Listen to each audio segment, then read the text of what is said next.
A few years ago, I put on 10 pounds just like that. I couldn't understand because I ate well, I exercised, and the weight literally piled on overnight and seemed to keep piling on. Can you relate? In fact, hit the like button to let me know if that sounds like you too. The truth is, in perimenopause, menopause, and beyond, our bodies are functioning in a completely new way, and we are metabolizing fats and carbohydrates in a different way. And so what used to work for us in our 20s and 30s, like for me, being good Monday to Friday and then letting loose at the weekend, it just doesn't work anymore. So if you're trying all the methods that used to work in your 20s and 30s, you need to stop that now, because being restrictive doesn't work. Focusing on calories in, calories out doesn't work. Smashing it out in the gym, doing long cardio sessions doesn't work. We need to now be working with our bodies, with our hormones, creating hormonal harmony first and foremost. And if we haven't met, hi, I'm Chelsea Green, holistic hormone specialist. I help women transition from peri to post-menopause naturally using homeopathy, herbs, nutrition, and lifestyle medicine. If that sounds like the type of thing that you're interested in, make sure you hit the subscribe button and the notification bell so you get all of my videos. In menopause, we're going through a huge physiological shift, a physical, mental, emotion, even spiritual shift. And so everything that we do, we want to be working with the body and with the hormones, and that includes weight loss. And these three mistakes that I commonly see when it comes to menopausal weight loss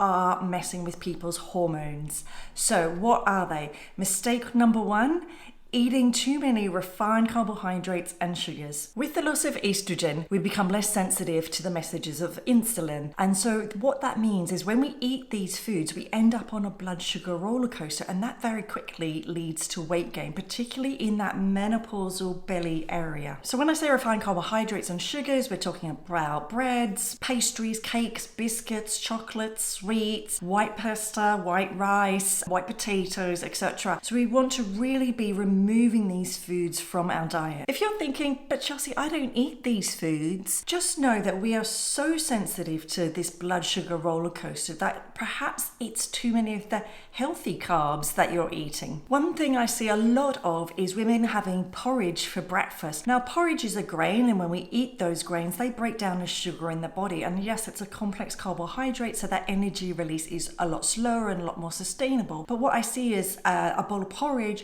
loaded with fruit and then topped with honey. Fruit is sugar, honey is sugar. And so we have a load of sugar going in at breakfast time, which we know will set us up for blood sugar imbalances later in the day. So that healthy breakfast of porridge has suddenly become quite problematic. And if that's then followed up with bread at lunchtime, fruit as a snack, and say sweet potato at dinner time, then it's perhaps a case of eating too many carbohydrates, too many of the healthier carbohydrates. So you just really want to be mindful of how many carbs you're eating and the total number of sugars. I encourage you to get out of this mindset of healthy sugars, because sugar is sugar, and we can track the effect of these foods on us by wearing a continuous glucose monitor. I talk about that in this video here, so if you are interested, do check that out next. Okay, mistake number two: too many healthy processed foods. A lot of people will go gluten-free and replace all of their gluten products with gluten-free processed foods,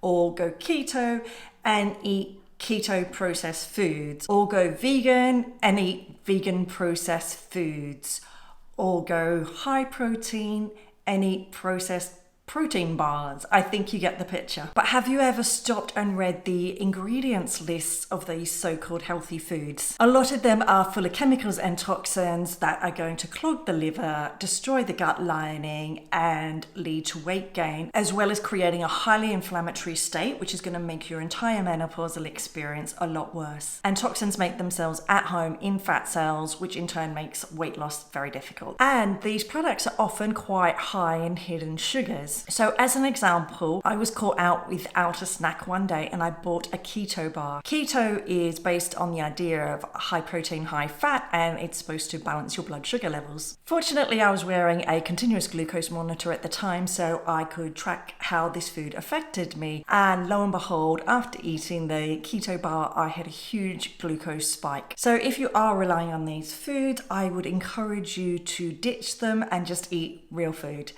And if you are needing to include these foods in your diet for convenience or whatever, just try and limit how much you're eating and always read the ingredients list and look for the best quality product possible. I should also put in this section low-fat foods. Low-fat foods are toxic and we just don't want to eat them at all. Fat gives food flavor and texture, and so when fat is removed from food, flavor and texture has to be put back in, and it's usually done by adding in chemicals or sugar. So what you end up with is a highly inflammatory, ultra-processed food that's incredibly toxic to your system. So you just want to stay away from low-fat foods altogether. And research tells us that those that eat artificially sweetened foods tend to overconsume calories. And those that drink artificially sweetened drinks, say like your Diet Coke or Zero Coke or whatever it is, they tend to put on weight rather than lose weight. This is to do with the food reward pathway in the brain. So the food reward pathway is getting this message of sweetness, but it's not getting the calories. So the reward pathway hasn't been met, and the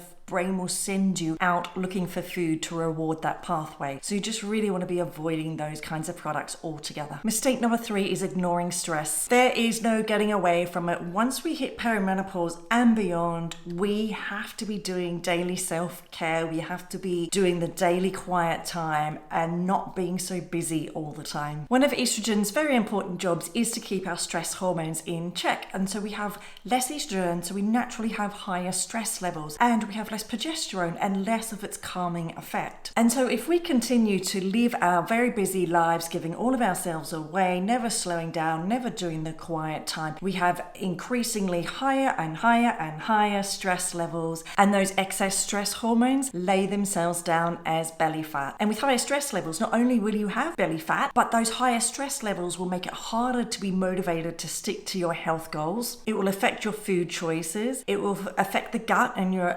ability to absorb and assimilate the food that you are eating, and it can cause a blood sugar imbalance. In fact, the two go hand in hand. So I cannot emphasize enough how important doing the stress reduction is. And if you need some help in understanding what that looks like and getting some ideas of things you could do on a day-to-day basis, I talk about that in these 2 videos here, so do check those out. So there you have it, the top 3 mistakes that are going to be messing with your hormones and getting in the way of your weight loss journey. And if you do need some help in this regard, if you feel like you've tried all the things, you're struggling now with low mood and low energy, you just feel like giving up, then I invite you to check out my Menopausal Metabolic Reset. You can find the link to it in the notes below. It's a DIY course where I will teach you why you put on weight and how to reverse that, how to stop and reverse it. As I said, it's a DIY course. You can do it yourself at home in your own time. You have lifetime access. It includes a nutritional plan, recipe guides, educational videos, challenge cards, trackers, and bonus mindset material, all for only £27.